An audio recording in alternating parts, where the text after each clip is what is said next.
en esta hora. Un privilegio compartir con todos ustedes. Mi nombre es Jonathan Castañeda, vengo de la ciudad de Cali, Colombia. Si usted ve alguna de esas series de Netflix, yo sé que aquí no las ven, ¿no? Aquí no, esta iglesia es diferente, pero por ahí un par de ellos que les guste ver esas series colombianas, creo que ha escuchado el nombre de Cali un par de veces, ¿no? Son de esas, aparecen por ahí de vez en cuando. Nací en la ciudad de Medellín, otra de esas ciudades que mencionan mucho en las series. Dios ha sido bueno. Hace 8 años me ha permitido dirigir la iglesia Centro de Fe y Esperanza, una iglesia que dirigió mi padre por un espacio de 27 años.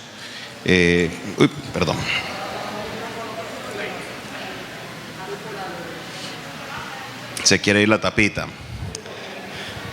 Y Dios ha sido bueno porque la verdad muchas de las cosas que ustedes ven en las series son reales, son problemáticas fuertes de nuestra ciudad, y hay cosas que suceden y no se reflejan porque no son lo suficientemente cinematográficas para hacer series del tema, pero la palabra de Dios es fiel. El apóstol Pablo escribía: donde abundó el pecado, sobreabundó la gracia del Señor. Así que le damos las gracias al Señor por la obra que Él hace. Amén.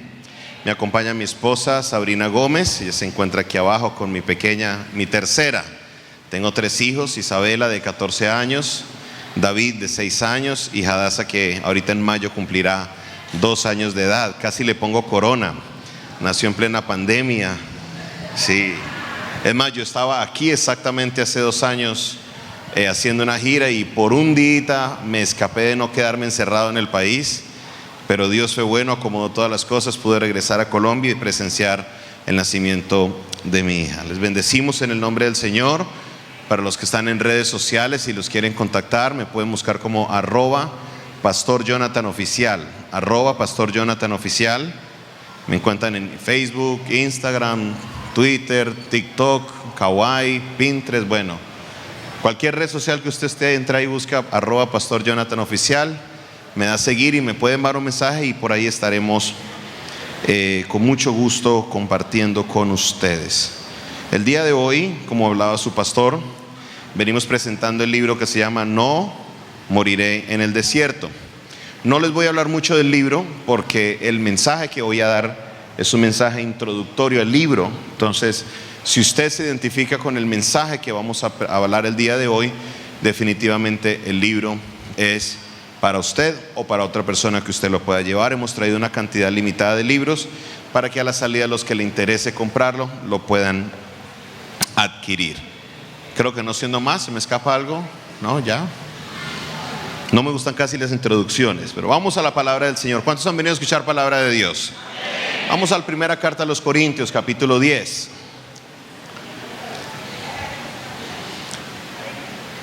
Y después del mensaje me dice: pastor, si todavía tenemos. Primera de Corintios capítulo 10. Cuando usted lo encuentre me lo deja saber, me dice un amén. Gloria a Dios. Eso, perfecto. Vamos a hacer un ejercicio diferente. Vamos a hacer un ejercicio de hermenéutica. No muchos conocen esa palabra, es una palabra que se maneja en los círculos teológicos, es un ejercicio de interpretación bíblica. Pero para hacer la interpretación de la Biblia, usted no solamente abre la Biblia y usted dice lo que le salga, no. Hay que entender muchas cosas del texto para hacer una interpretación correcta del texto, ¿cierto? Por ejemplo, en la misma carta a los Corintios, Pablo le dice a la mujer que no se corte el cabello, y mucha iglesia lo toma literal. Y lo que no entiendes es el contexto, que las mujeres de Corinto que se cortaban el cabello se dedicaban al trabajo sexual. Entonces lo que Pablo en sí está diciendo, que las mujeres de la iglesia no se parezcan a las mujeres trabajadoras del gremio. ¿Me entiende? Necesitamos entender bien el contexto para aprender lo que la palabra de Dios nos quiere decir. Entonces lo primero que vamos a ver del texto, si usted mira su Biblia, ¿cuántos tienen la Reina Valera 60? Levante la mano. Los traductores de la Reina Valera 60 colocan un subtítulo. Esto no lo coloca Pablo, lo colocan los traductores. ¿Qué dice el subtítulo de este capítulo? Dígalo fuerte. ¿Qué dice? Amonestaciones contra la idolatría. Entonces, Este subtítulo nos deja entender que la naturaleza del texto que vamos a leer es una amonestación. ¿Qué es una amonestación? Es una advertencia, es un llamado de atención. Se lo voy a dar en este ejemplo. En los Estados Unidos, cuando usted comete una infracción de tránsito, el policía no te da la infracción inmediatamente. El policía te para y te hace un interrogatorio. Basado en el interrogatorio, el policía determina si tu infracción fue intencional o no fue intencional. Si fue intencional, obviamente automáticamente te escriben la multa. Pero si no fue intencional, a discreción del agente de policía, él puede darte una advertencia, una amonestación. Esa amonestación queda en el récord, porque si después vuelve y te para otro policía por la misma infracción, usted no puede decir, es que yo no sabía, porque en el récord aparece que otro policía ya te lo había advertido. Eso es una amonestación. Entonces Pablo nos va a hablar en el texto en forma de ¿qué? De amonestación. Dígalo fuerte. ¿Forma de qué? De advertencia. Que no le pase a usted es lo que nos quiere decir. Número 2, ¿a quién va dirigido el texto?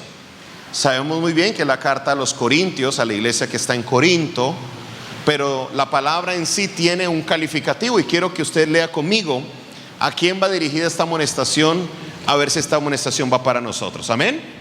Versículo 1, ¿lo tienen? Porque no quiero, hermanos, que ignoréis que nuestros padres todos estuvieron bajo la nube y todos pasaron el mar. Vamos a hacer una pausa, vamos a ir versículo por versículo. Aquí, ¿de qué escena nos está hablando el apóstol Pablo? Del desierto. Todos estuvieron ¿cómo? Bajo la nube. Diga conmigo, bajo la nube. ¿Cómo estuvieron todos? Cuando vamos al desierto y miramos lo que era la nube era como el GPS, era como el Waze, el Google Maps de aquella época. A donde iba la nube, el pueblo iba. Si el pueblo paraba, si la nube paraba, el pueblo paraba. Si la nube se movía, el pueblo se movía. Si iba a la izquierda, el pueblo para la izquierda. Si la nube la iba a la derecha, iba para la derecha. La nube en el hebreo es lo que conocemos nosotros como el Ruach HaKodesh, que es la misma presencia de Dios, que al momento de parar, ella se situaba en el centro del campamento, ojo, no al frente, sino en el centro del campamento, y se posicionaba en ese lugar el tabernáculo, y que la nube diera justamente en el lugar santísimo. Esta nube era la representación de lo que nosotros conocemos hoy como el Espíritu Santo.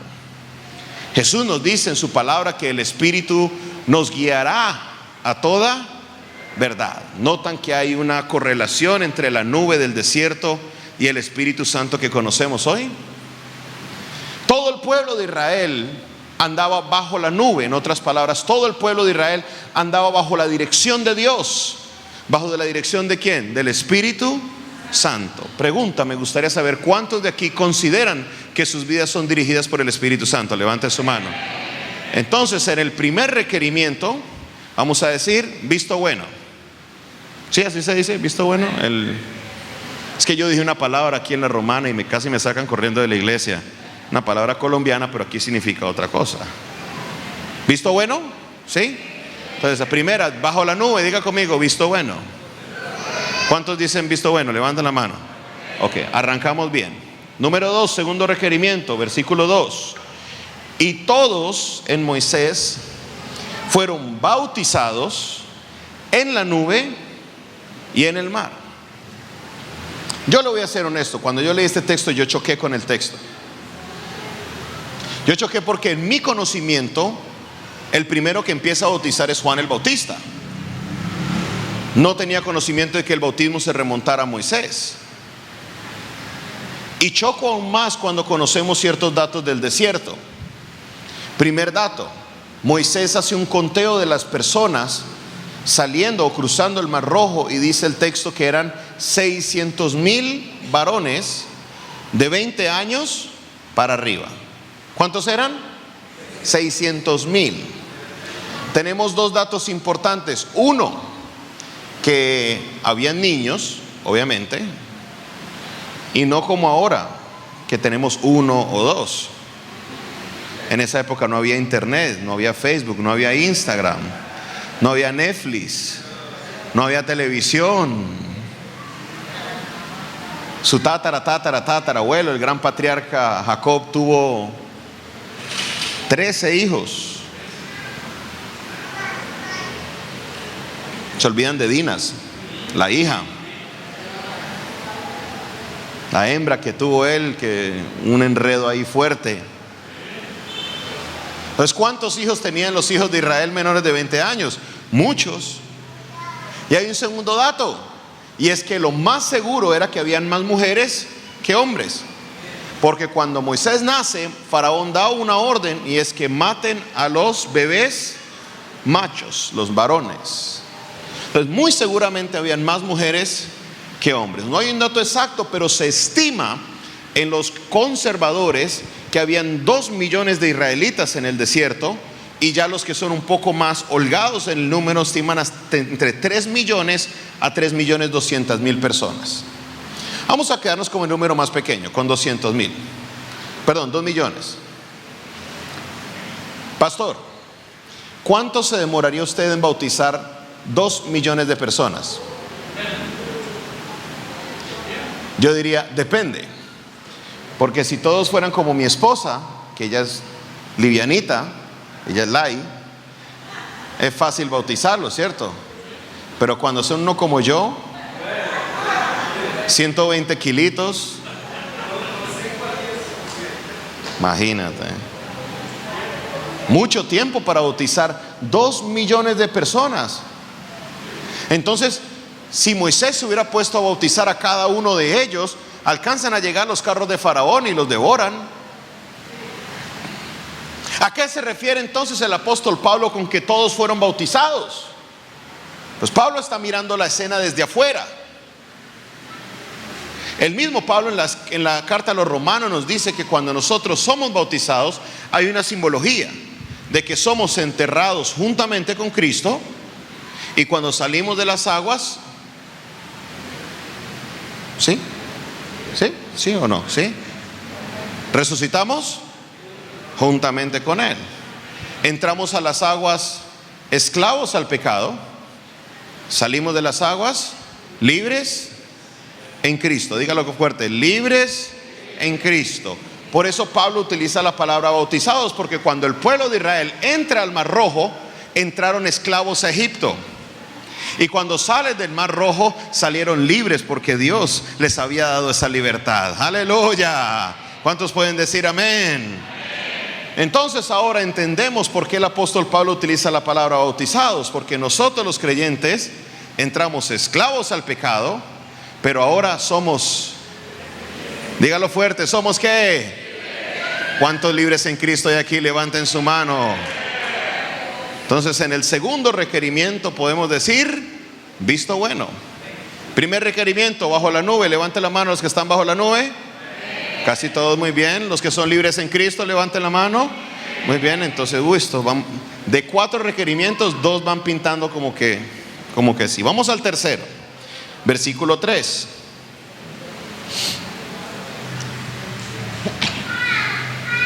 Y todos comieron el mismo alimento espiritual. Dígalo conmigo. Y todos comieron el mismo alimento espiritual. Vuelvo otra vez y choco con Pablo, porque lo que yo tenía entendido era que ellos recibían algo que se llamaba el maná, lo recogían, lo molían y podían hacer 2 cosas. Uno, como algo tipo hojaldra, o podían hacer una torta que le llamaban la torta de maná o la hojaldra de maná.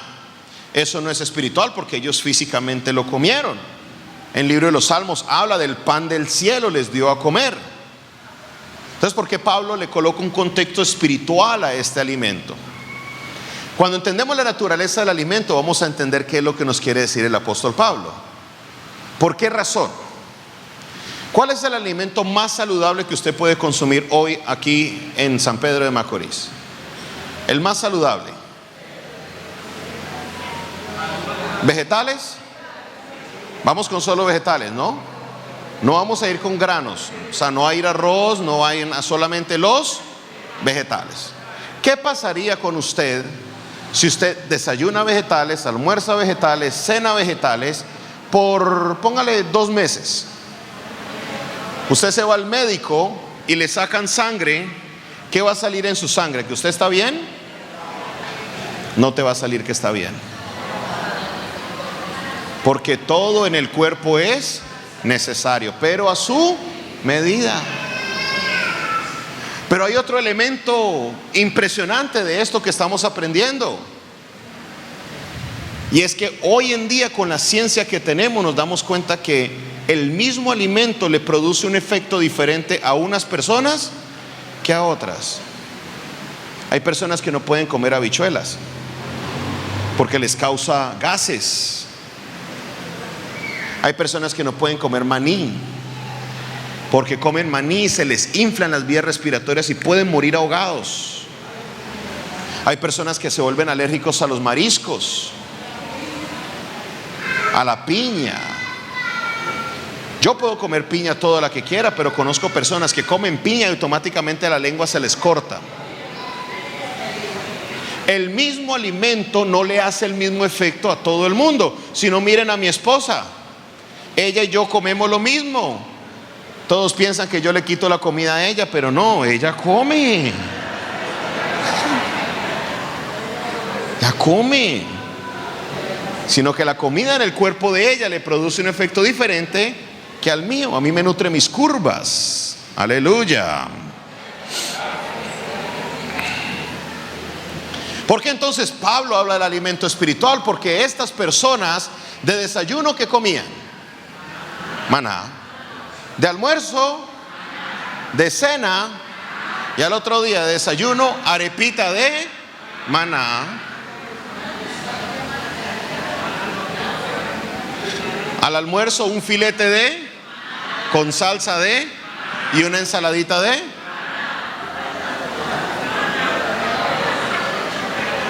Y a la cena, recalentado de maná.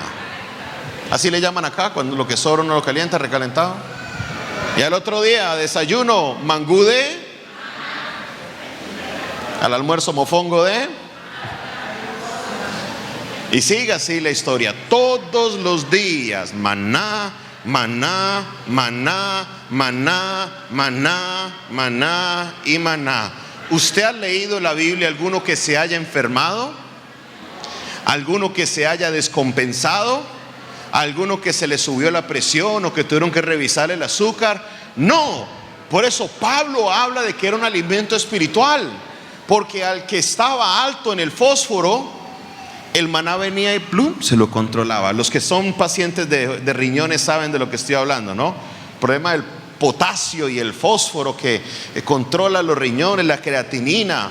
El maná venía y regulaba todo eso. Si estabas bajo en azúcar, el maná te subía el azúcar. Si necesitabas proteína, venía el maná y te nutría. El alimento del maná era un alimento espiritual porque llenaba las necesidades de todos los que estaban en el desierto, y el pueblo vivió 40 años sosteniéndose con un alimento que era preparado por Dios para cada una de sus necesidades. Oh, aleluya. Oh, déle ese aplauso al Señor si usted se lo quiere dar bien.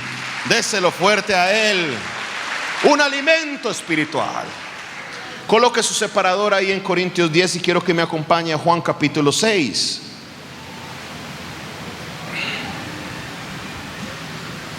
Y vamos a leerlo desde el versículo 25.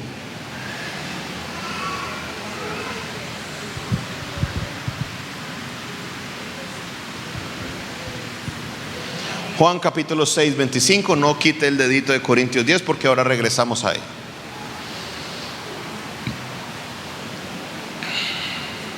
Y hallándole al otro lado del mar le dijeron: Rabí, ¿cuándo llegaste acá? Respondió Jesús y les dijo: de cierto os digo que me buscáis no porque habéis visto las señales, sino porque comisteis el pan y os saciasteis. Trabajad no por la comida que perece, sino por la comida que a vida eterna permanece, la cual el Hijo del Hombre os dará, porque a este señaló Dios el Padre. Entonces le dijeron: ¿qué debemos hacer para poner en práctica las obras de Dios? Respondió Jesús y les dijo, ¿qué les dijo? Esta es la obra de Dios. ¿Cuál es la obra de Dios? Que creáis en el que Él ha enviado. Ahora quiero que usted lea el siguiente versículo y note la audacia que tiene el ser humano, lo atrevido que somos nosotros. Le dijeron entonces: ¿qué señal pues haces tú para que veamos y te creamos? ¿Qué obra haces? Nuestros padres comieron maná en el desierto, como está escrito: pan del cielo les dio a comer. Para que usted entienda la escena, primero que todo Jesús les empieza diciendo: ustedes me buscan no por las señales que hago, sino porque comieron pan y se saciaron. ¿Cómo la gente comió pan? ¿Quién recuerda? Había un joven con una merienda de 5 panes y 2 peces. Y de 5 panes y 2 peces se alimentaron 5,000 varones. Y sobró comida. Los que están aquí diciendo ¿qué señal haces?, presenciaron ese milagro. Y los muy sinvergüenzas, no sé si esa es una mala palabra o no, me perdona, se atreven a decirle a Jesús: Jesús, ¿qué señal tú haces para que te creamos? Nuestros padres, Moisés les hizo la señal del maná. ¿Qué nos ofreces tú, Jesús, para que te creamos a ti? Le creímos a Moisés porque él nos dio el maná. Y ahora tú, ¿qué nos ofreces? Como si eso fuera un político. El alcalde anterior me arregló la calle, ¿qué vas a hacer tú para que vote por ti? Es lo que le están más o menos diciendo a Jesús. Entonces Jesús entra y les corrige. Le dice, versículo 32, y Jesús les dijo: de cierto os digo, no os dio Moisés el pan del cielo. Jesús les corrige, les dice: no se equivoquen, ese no fue Moisés el que les dio el maná, mas mi Padre os da el verdadero pan del cielo. Porque el pan de Dios es aquel que descendió del cielo y da vida al mundo.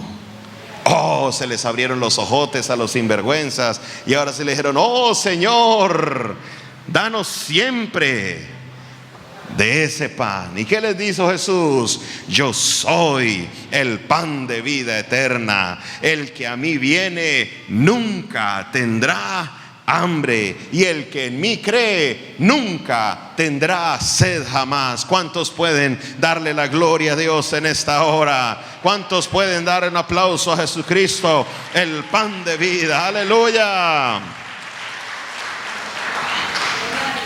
Jesús es el pan de vida. Jesús es ese alimento que llena nuestra vida sin importar cuál sea la necesidad. La palabra de Dios es la que cumple esa función.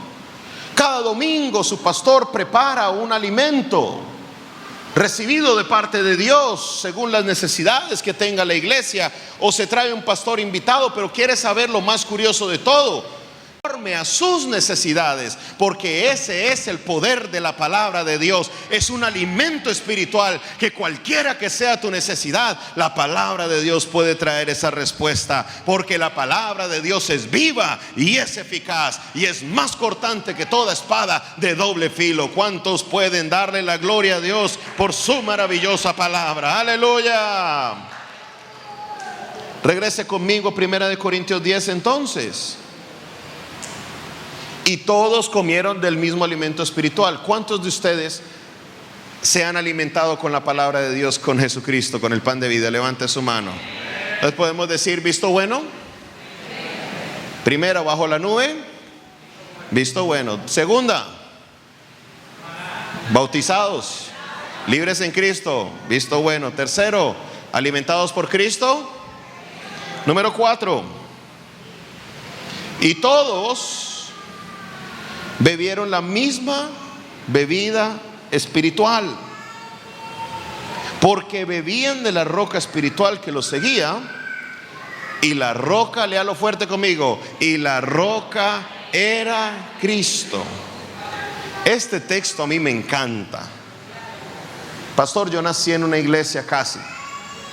Mi padre vivía dentro de la iglesia y donde yo nací el hospital quedaba diagonal a la iglesia. Nací en el hospital y los 4 primeros años de mi vida los viví dentro de la iglesia. Me apasiona la música cristiana, me ha gustado siempre mirar la historia, los cambios.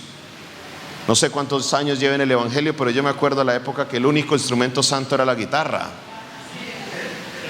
y el órgano.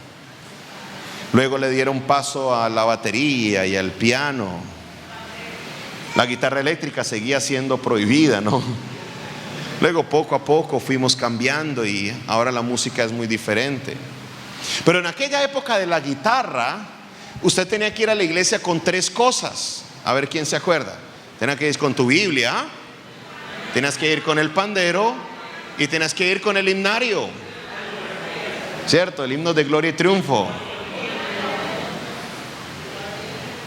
Algo curioso de los himnarios, una fuente maravillosa de música y de teología, porque por medio de los himnos se enseñaba doctrina, pero casi todos los himnos eran traducción del inglés.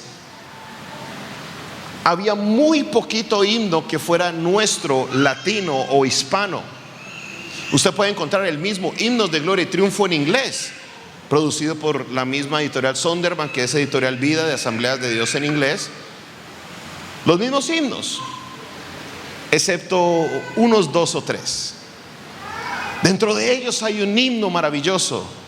No sé si usted se lo sabe. Si se lo sabe, lo puede cantar conmigo. No soy un muy buen cantante. Cristo es la peña de Oreb que está brotando, agua de vida saludable para ti. Cristo es la peña de Oreb que está brotando, agua de vida saludable para ti. Ven a tomarla, que es más dulce que la miel, refresca el alma, refresca todo tu ser. Agua de vida saludable para ti. No se sabe quién escribe este himno. Se sabe que proviene de Puerto Rico, bien cerquita de acá. Un autor anónimo. Pero el que escribe ese himno leyó este versículo y se inspira.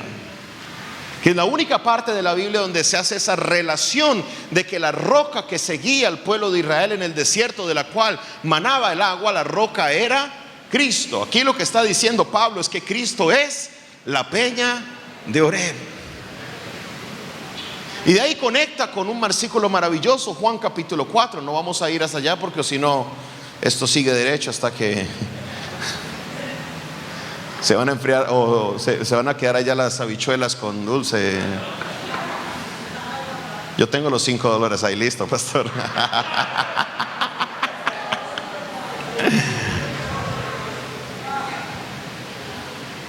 Jesús tiene un diálogo con una mujer interesante, por decir menos.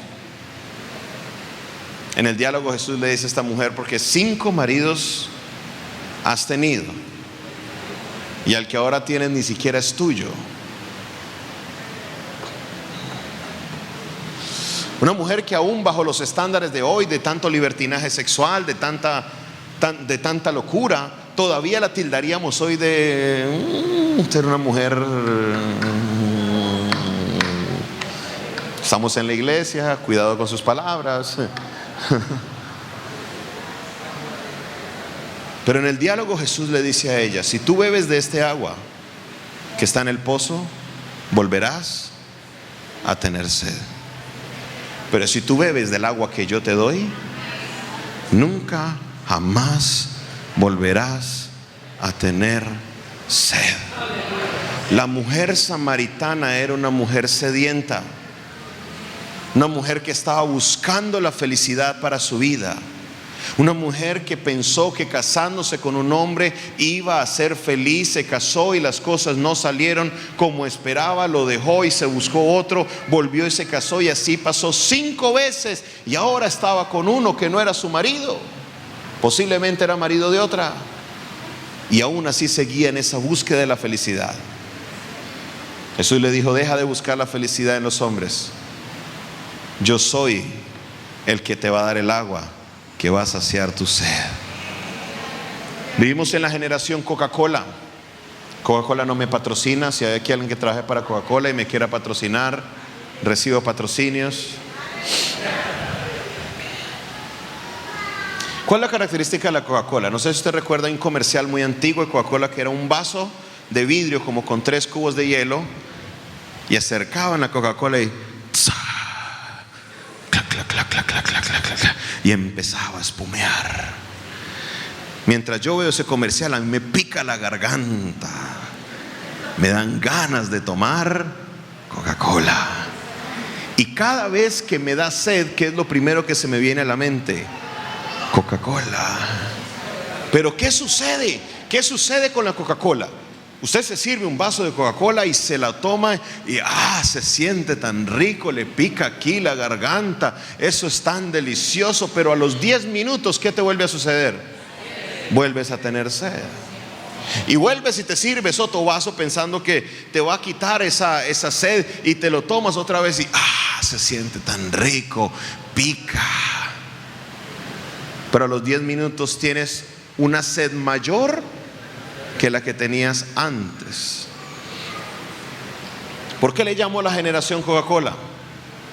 Porque nacemos pensando que cuando se cumplan ciertas condiciones en nuestra vida vamos a ser felices. Cuando tenga dinero voy a ser feliz. Y así como ustedes han visto en las series colombianas, conozco muchas personas que viven en ese mundo, que se han vuelto multimillonarios de la noche a la mañana. Le hablo millones de dólares, no de pesos. ¿Quieres saber qué dicen todos ellos? El dinero no me hace feliz. A más dinero tienen, más quieren. Al final alguien me dijo, esa persona es tan pobre que lo único que tiene es plata.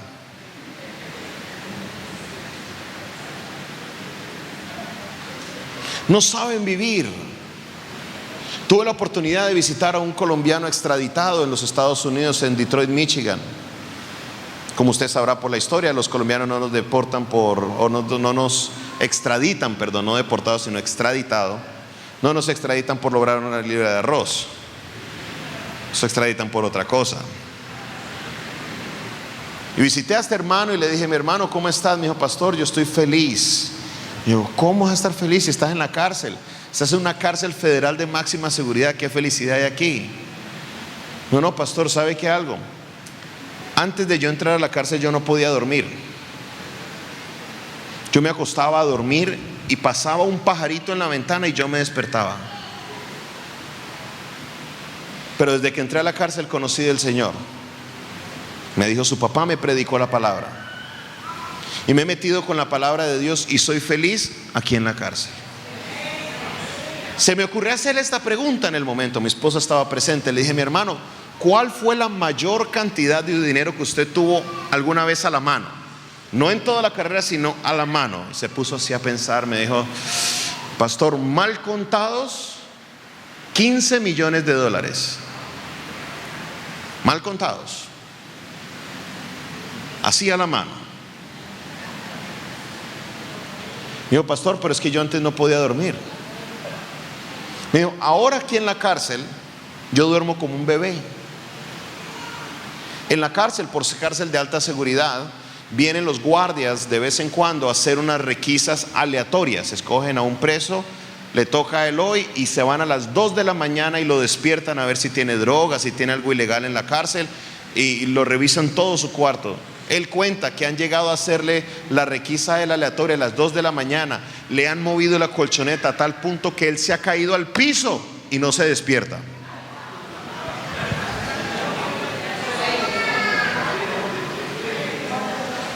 Y le hice la pregunta: hermano, ¿cuánto dinero de ese que usted tuvo daría por lo que usted tiene hoy? En la cárcel, Dice, pastor, yo lo daría todo lo que tenía antes por tener la paz que tengo hoy. He saciado mi sed con Jesucristo. He saciado mi sed con Jesucristo. He saciado mi sed con Jesucristo. Si le quiere dar ese aplauso a Dios, vamos a dárselo bien, como Él se lo merece. Oh, cuando te cases vas a ser feliz. ¿Nota cuántos casados dijeron amén?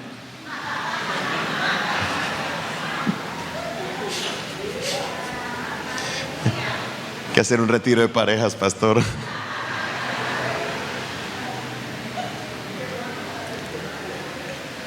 Si algo nos ha enseñado la vida es que ni el matrimonio ni una relación te va a dar felicidad.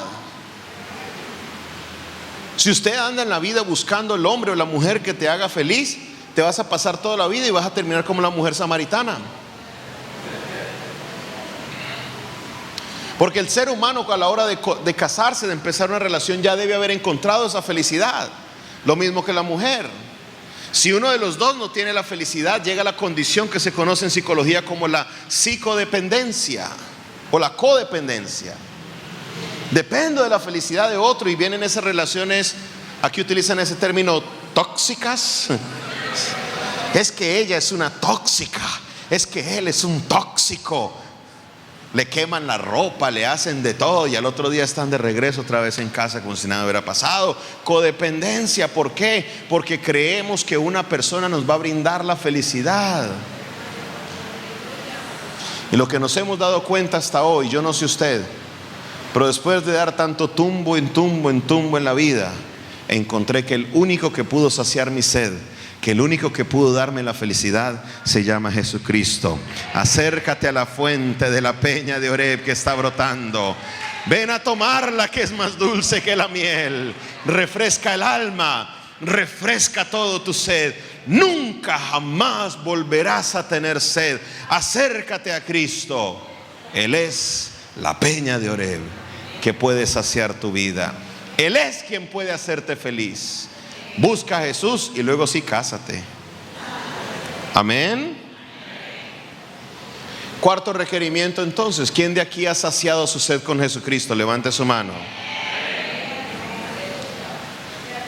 Primer requerimiento, visto bueno, bajo la nube. Segundo requerimiento, libres en Cristo, visto bueno. Tercer requerimiento, alimentados por Jesús, visto bueno. Cuarto requerimiento, saciados de nuestra sed por Jesús, visto bueno. Entonces, si usted es lo que levantó la mano, deje la mano levantada y diga, esa amonestación es para mí. Dígalo, esa amonestación es para mí. Versículo 5.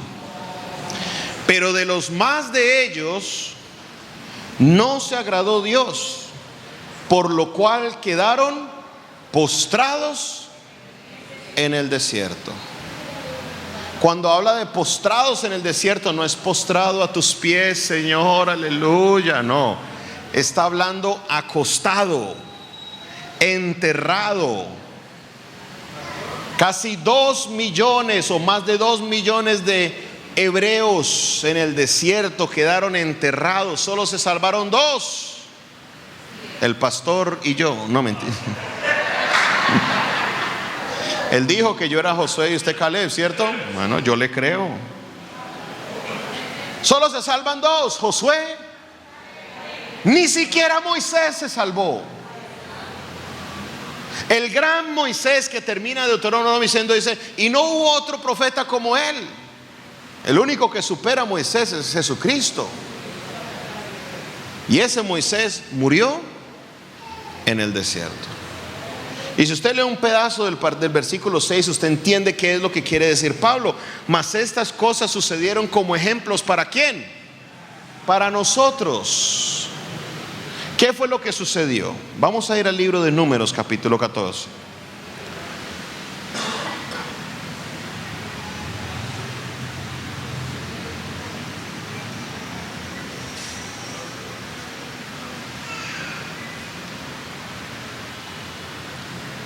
Vuelve, levante su mano y diga, esa reflexión es para mí, esa advertencia es para mí. Números capítulo 14 es una historia que se parte entre el capítulo 13 y el capítulo 14. No vamos a leer todo el 13 para que usted no se quede aquí en el culto soñando con las habichuelas con dulce. Pero la historia es que Dios le da la orden a Moisés de que consiga 12 personas, 12 príncipes, uno de cada tribu, para que se vayan y reconozcan la tierra prometida. ¿Cuál era la necesidad? ¿Por qué había que hacer esto?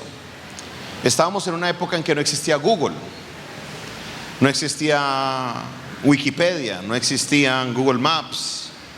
Usted hoy en día, si usted no ha viajado a Colombia, usted entra a Wikipedia y coloca Colombia y le salen fotos de muchas partes de nuestro país y usted fácilmente puede conocer un poquito de nuestra nación por fotos. En esta época ni siquiera los mapas existían. La gente no tenía idea de qué era la tierra prometida, solo tenían un dato, que era la tierra que fluye leche y miel. Eso era todo lo que sabía Moisés. Entonces Moisés le dice a los 12 espías: vayan y tráiganme información. Si las ciudades son amuralladas, si las ciudades están así en el valle, si tienen armamento, háblenos de cómo es la tierra.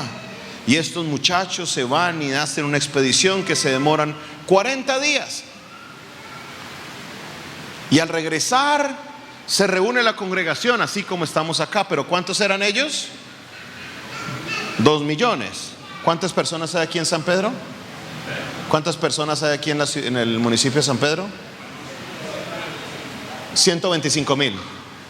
O sea, 20 San Pedro de Macorís aproximadamente. Se reúnen todos y empiezan los 12 espías y dicen: ¡guau! La tierra es buenísima, la tierra es espectacular, la tierra es tan buena que paramos por un viñedo y recogimos un racimo de uvas y lo cargamos entre 2 personas para traerlo. En la escuela dominical tienden a dibujarnos unas uvas grandotas. ¿Han visto ese dibujo o no? ¿Sí? Pero la mayoría de los teólogos lo que quieren decir no era que, o lo que entienden del texto no es que las uvas eran grandes, sino que el racimo era tan abundante que hubo que cargarlo entre 2 personas. ¿Cuándo fue la última vez que usted fue al súper y pudo cargar un racimo de uvas con sus 2 manos? ¿Cierto que no? Esos racimitos tristes comparados al racimo de uvas que tenía los 12 espías. Y estamos en una época donde no existían los fertilizantes, no existían las modificaciones genéticas, no existían los abonos especiales, las semillas, toda esta tecnología que tenemos hoy. Y lo cargaron entre 2 personas, así de buena era la tierra. Pero de repente el grupo de los 12 se divide en 2. 10 se hacen a un lado y 2 se hacen a un otro. Y los 10 dicen: allá la tierra es espectacular, pero hay un problema, y es que allá hay gigantes. Y esos gigantes nos van a aplastar como cucarachas. Yo sé que me está mirando raro porque el texto dice langostas. La langosta es como un saltamonte. ¿Usted ve un saltamonte y le dan ganas de estriparlo? ¿De pisarlo? ¿Alguien le da ganas de pisar a un saltamonte? No, tan lindos. Lo que cuando veo me dan ganas de pisarlo es las cucarachas. Es para que entiendan la expresión que ellos estaban diciendo. Entonces los otros 2, quien eran Josué y Caleb, se reúnen y les dicen al pueblo: vamos aquí a la palabra de Dios.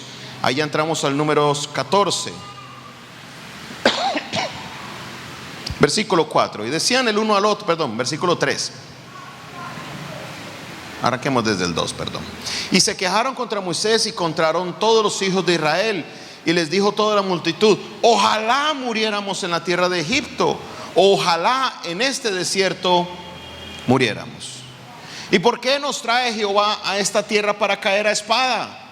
Y que nuestras mujeres y nuestros niños sean por presa. ¿No nos sería mejor volvernos a Egipto?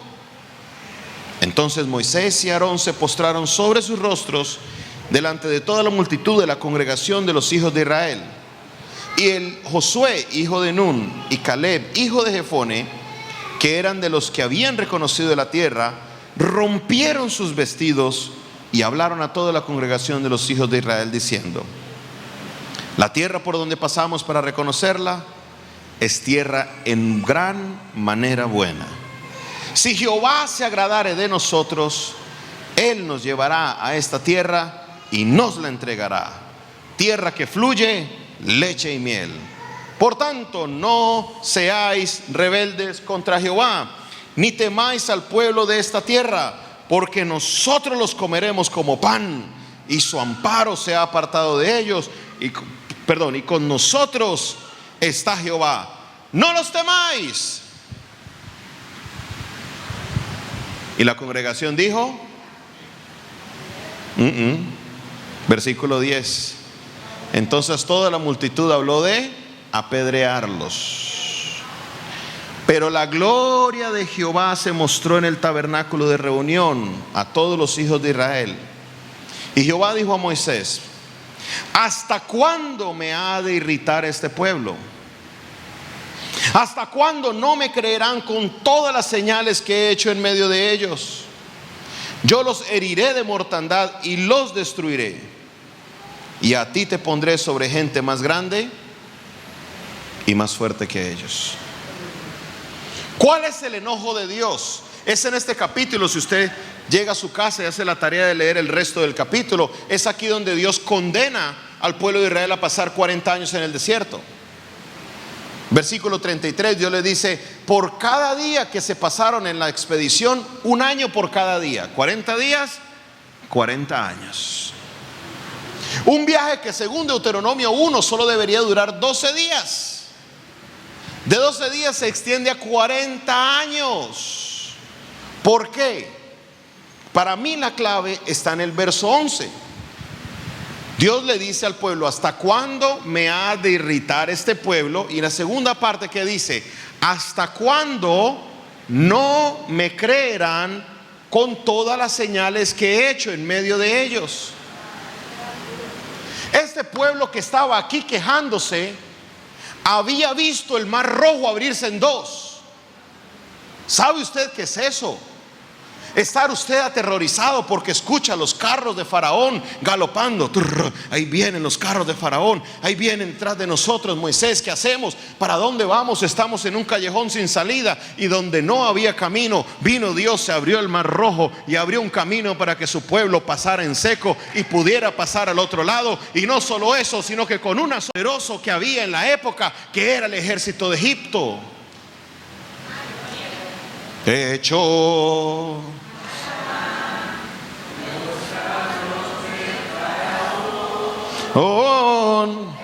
no se pongan a danzar todavía. Este pueblo vio el mar rojo abrirse en dos. Este pueblo, cuando tenían hambre, le dijeron: Moisés, tenemos hambre. Y vieron el maná caer del cielo. Usted sabe qué es el milagro del maná. El milagro del maná no era solamente que cada persona que la comía los satisfacía y los nutría, sino que no había que trabajar por esa comida. Cuando usted quiere comprar comida, ¿qué tiene que hacer hoy? Empieza por ¿dónde? Ir a trabajar. Después de ir a trabajar, ¿qué tienes que hacer? Esperar que te paguen. Usted no compra hasta que no le paguen, porque algunas empresas se demoran hasta 15 días, la quincena o al mes, para pagarte. Y después de que esperas que te paguen, ahí sí puedes ir al supermercado. Y ir al supermercado a veces es un trabajo. Hay que hacer filas, que hay que seleccionar, que mirar si la cebolla está buena, si el tomate está bueno, si las uvitas están buenas. Es un trabajo, es un mediodía que uno se tiene que dar en el mercado. ¿Qué hacía el pueblo de Israel? Solo madrugaba, iba y cogía el efa, recogían lo que iban a comer, molían, cocinen y ya. Este pueblo vio ese milagro. Este pueblo, cuando tenía sed, sin saber qué hacer, le dijeron: Moisés, ¿qué hacemos? Y Moisés cogió la vara, golpeó la peña de Oreb y empezó a salir el agua.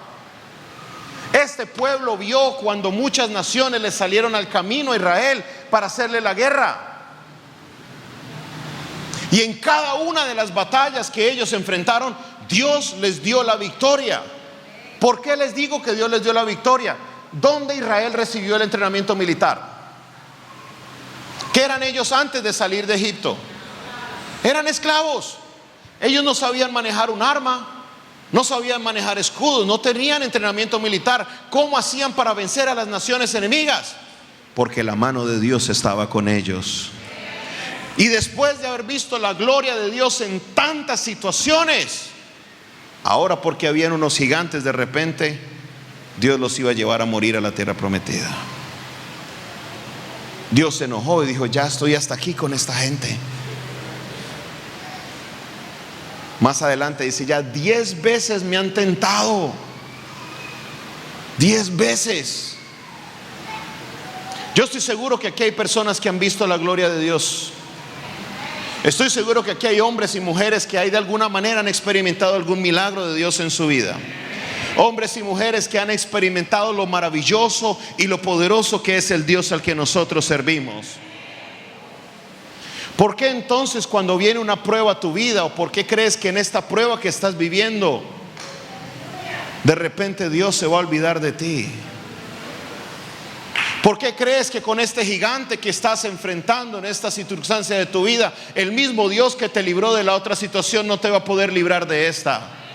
Ese fue el enojo de Dios, que somos fáciles de señalar al pueblo de Israel. Todo el mundo señale, saque el dedo y señale. Note que cuando usted señala hay 3 dedos señalándolo a usted.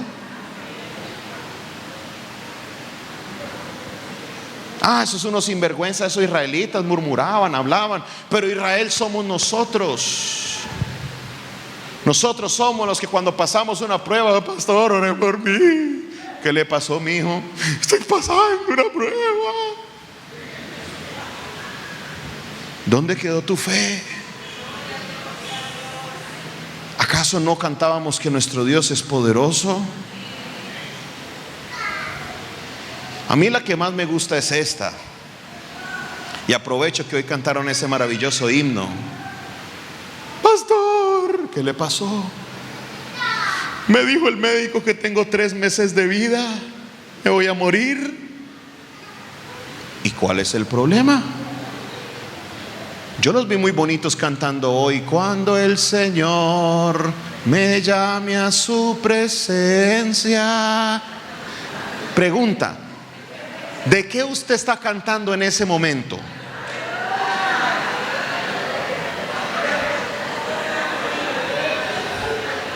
Pareciera que cantaran: cuando el Señor me llame a su presencia, me pondré a llorar, porque qué terrible noticia.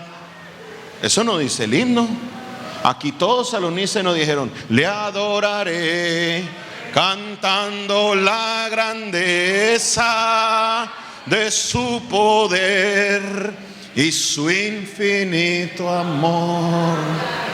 Porque para el creyente el vivir es Cristo y el morir es ganancia.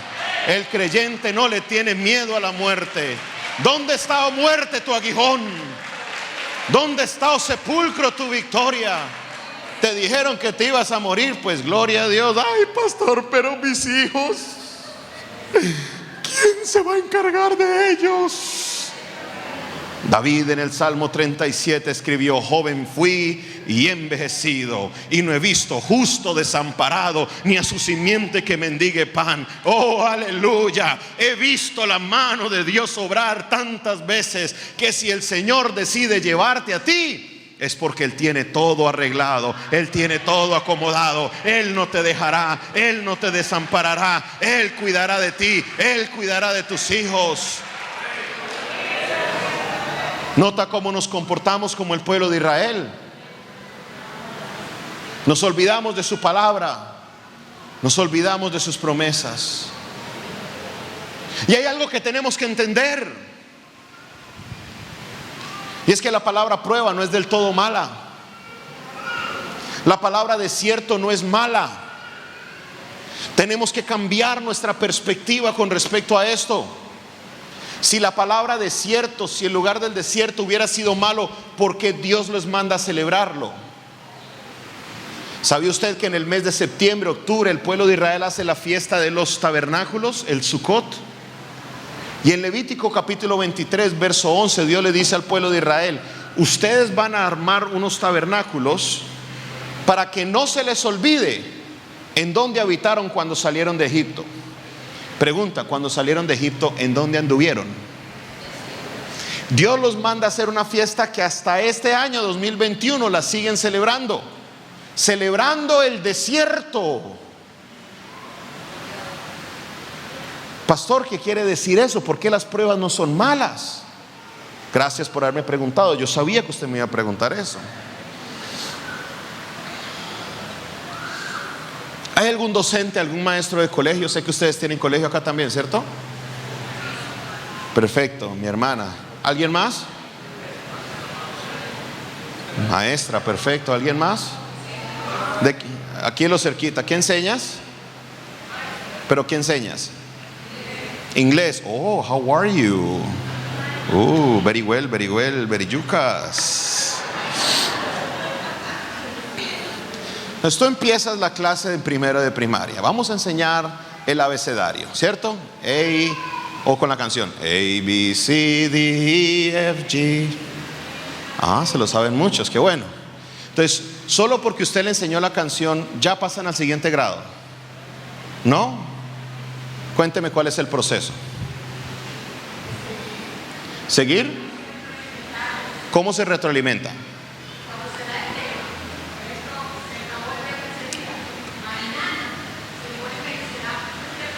Ajá.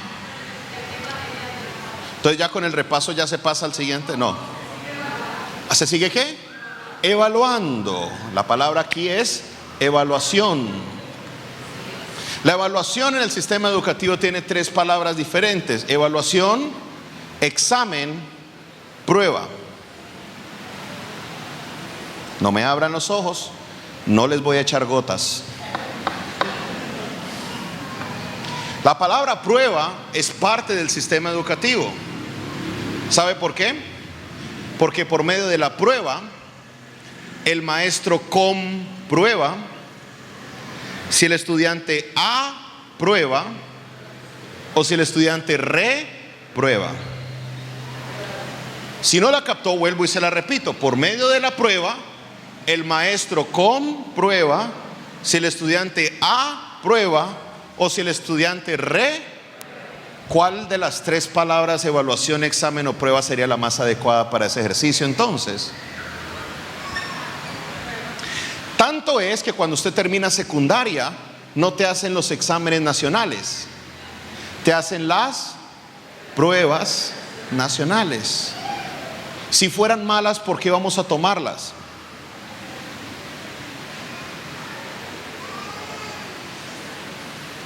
Nosotros vamos a tomarlas por una razón: porque si sacamos un buen puntaje en pruebas nacionales, nos dan ingreso a las mejores universidades. No sé si pasa aquí, pero en Colombia los mejores puntajes de las pruebas nacionales les pagan la universidad, y en algunos casos del top 1, 2 y 3 los mandan al exterior completamente gratis. ¿Qué hace un estudiante para las pruebas nacionales? Se pone a estudiar porque quiere sacar un buen puntaje. ¿Cuántos de aquí tienen licencia de conducir? Levante la mano. Esta es mi favorita de todas. ¿Qué hay que hacer para sacar la licencia de conducir? ¿Hay que qué? Hay que estudiar. Después de que estudias, ¿qué hay que hacer? ¿Cómo? Practicar. Después de practicar, si yo estudio y practico, ¿ya me dan la licencia? Hay que tomar una, pero antes de tomar la prueba hay que hacer algo. ¿Sabe qué hay que hacer antes de tomar la prueba? Hay que pagar. Y nosotros somos tan sinvergüenzas que vamos y pagamos, y hay veces perdemos el examen y el gobierno les devuelve el dinero, ¿cierto? En Colombia tampoco.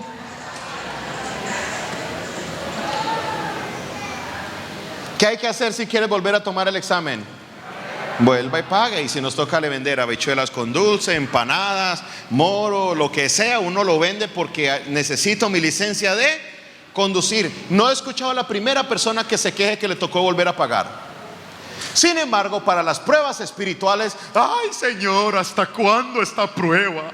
Señor, sácame de la prueba. Este desierto me tiene ya hasta aquí. Señor, sácame de ahí. Pero para las pruebas naturales vamos y pagamos para que nos metan en una prueba. Las pruebas de Dios, al igual que las pruebas naturales, tienen la misma naturaleza. Muchos de ustedes le han orado y dicen: Señor, quiero que me lleves a otro nivel de gloria. Señor, quiero crecer espiritualmente. ¿Y cómo crecemos espiritualmente? En Colombia hay un dicho. Dice que uno no madura con los años, sino con los daños. ¿Aquí suena ese dicho? Uno madura no con los años, sino con los daños. Hay gente que nunca le han permitido experimentar lo que es la vida y tienen 50 años y todavía le hacen pucheros a uno cuando uno les dice que no.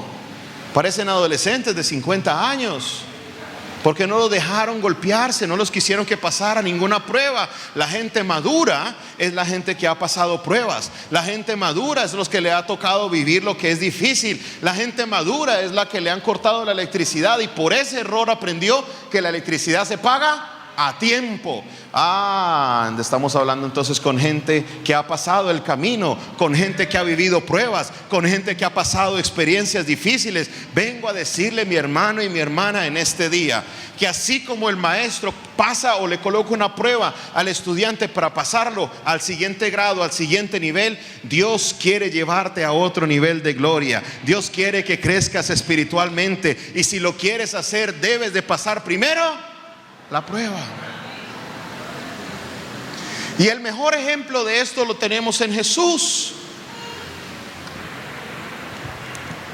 Elías también, pero ese lo dejo para otro mensaje. Si me vuelvo a invitar, pastor. Lucas capítulo 4. Y si hay músicos que me pueden acompañar. Lucas capítulo 4.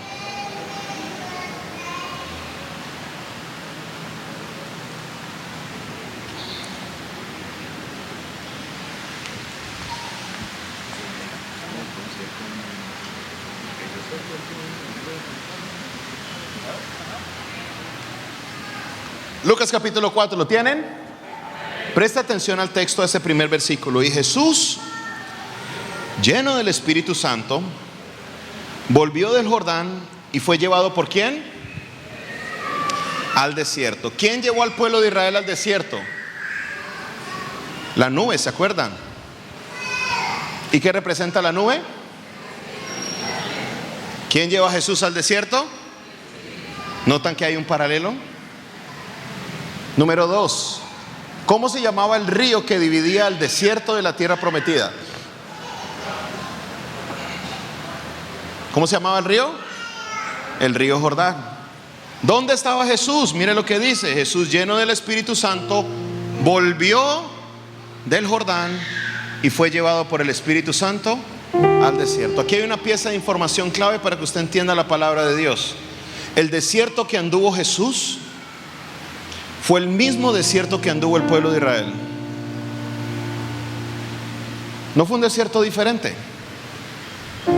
Geográficamente hablando, fue el mismo pedazo de tierra. La gran diferencia está en que el pueblo de Israel estuvo 40 años hasta que todos murieron, excepto Josué y Caleb. Jesús duró solamente 40 días. ¿Por qué el desierto de Jesús dura solo 40 días? Porque se presenta la primera, y aquí muchos cristianos me pelean: pastor, eso no era una prueba, eso era una tentación. Primero que todo, en el griego la palabra tentación y prueba es la misma.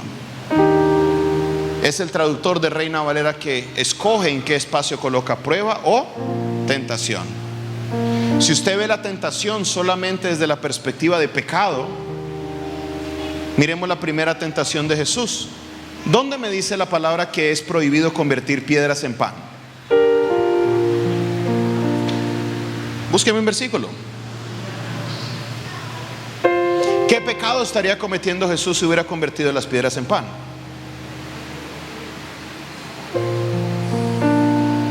Entonces Jesús no estaba siendo tentado para pecar, Jesús era siendo probado. Porque el Padre quería saber qué tanto dependía Jesús de Él. Jesús tenía la potestad de hacerlo. Él es el Hijo de Dios. Él dijo: toda potestad me es dada. Jesús podía haber convertido la piedra en pan sin ningún problema, pero él entendió que el Padre quería ver si él dependía de su propio poder o si dependía de la palabra que había sido dada de Dios. Por eso Jesús responde: escrito está, no solo de pan vivirá el hombre, sino de toda palabra que sale de la boca de Jehová. Y en la segunda tentación, ¿qué responde Jesús? Escrito está. Y en la tercera tentación, ¿qué responde Jesús? Escrito está. Y terminando Jesús esta tercera tentación, él sale del desierto e inicia su ministerio. Jesús vino a la tierra, desde mi perspectiva, para demostrarnos que usted no tiene que morir en el desierto, para demostrarnos que usted puede pasar el desierto y puede llegar a un lugar mejor. Por eso Jesús no se va a otro desierto. Si usted mira el mapa, ese lugar está rodeado de desiertos. Pero Jesús no se va a otro, Jesús se va al mismo desierto que estuvo Israel, para decirnos a nosotros: sí se puede pasar el desierto. No te tienes que morir en el desierto, no te tienes que quedar ahí. Muchos creyentes sufren en silencio porque oran y dicen: Señor, no me siento igual. Señor, me siento estancado. Algunos a lo mejor se han ido de la iglesia o están pensando irse de la iglesia. Dirán: el problema es la iglesia, por eso estoy estancado. Quiero decirte: no. Te vas a otra iglesia y vas a estar estancado allá también, y con eso vas a estancar a otros. Analízate. Hay áreas de tu vida que Dios está probando. Aquí no te estoy hablando de salvación. No te estoy hablando si pierdes o ganas tu salvación. No te estoy hablando de la calidad de vida espiritual que vives en la tierra. Que como el pueblo de Israel puedes quedarte dando vueltas y dando vueltas y dando vueltas y dando vueltas. ¿Todo por qué? Porque no pudieron pasar la prueba, porque no pudieron creer en Dios. Morirás en tu desierto. ¿Te quedarás estancado ahí? ¿Te quedarás frenado por las circunstancias que estás viviendo, que no sabes cómo salir? Quiero decirte que la palabra de Dios es real, que lo que Dios ha hablado, Él no se equivoca, y lo que Él ha dicho que Él va a hacer, Él lo va a hacer. Y si tú aprendes a creer en Dios y en el poder de su fuerza y en su palabra, con el poder de la palabra de Dios podrás salir del desierto. Pastor, pero es que yo no estoy preparado para pasar esa prueba. Pregunta a mi hermana profesora de inglés: ¿usted le coloca un examen a un estudiante a sabiendas de que él lo va a perder? Tú lo preparas y dices: uy, este muchacho no sabe esto, voy a hacer lo que pierda. No. Un buen profesor sabe la capacidad que tiene su estudiante y lo evalúa conforme a su capacidad. Porque fiel es Dios, dice su palabra, que nunca colocará una prueba que tú no puedas sobrellevar, y juntamente con la prueba te dará la salida. Esa es la fidelidad de Dios. Él conoce tu capacidad, Él conoce tu pensamiento, Él conoce lo que sabes, y la prueba que estás pasando tienes la capacidad de pasarla. Solo tienes que ir al libro maravilloso, a la palabra de Dios. La palabra de Dios tiene poder y te ayudará en el medio del desierto. Te sustentará como sustentó al pueblo de Israel por 40 años en el desierto. Te levantará, te preparará y te llevará rumbo a la tierra prometida. Por eso he venido desde Cali, Colombia, a decirle a San Pedro de Macorís: no tienes que morir en tu desierto. Hoy puedes levantar tu mano conmigo y decir: yo no moriré en el desierto, yo no moriré en el desierto, no moriré en el desierto. Vamos, levante su mano, haga esa declaración de fe: yo no moriré en el desierto, no moriré en el desierto. Aleluya, alabe a Dios, alabe a Dios, alabe a Dios, alabe a Dios, al poder de su palabra. Él está aquí, Él está aquí. Aleluya, aleluya, aleluya. No morirás en el desierto. Confía en la palabra de Dios. Y si tú crees lo que la palabra de Dios dice, tu actitud hacia el desierto tiene que cambiar. Cierro con este texto, Salmo 139. Aleluya, aleluya, aleluya. Hay un hombre en la Biblia que recibió un título especial: al corazón de Dios. Yo no sé usted, pero yo quiero que cuando yo muera, que yo pueda ser lo más conforme a Dios o al corazón de Dios posible. Entonces, si voy a hacer algo, debo aprender del que recibe ese título, de lo bueno, no de lo otro. El Salmo 139 es un salmo de autoría de David, y quiero que usted lea conmigo el versículo 23.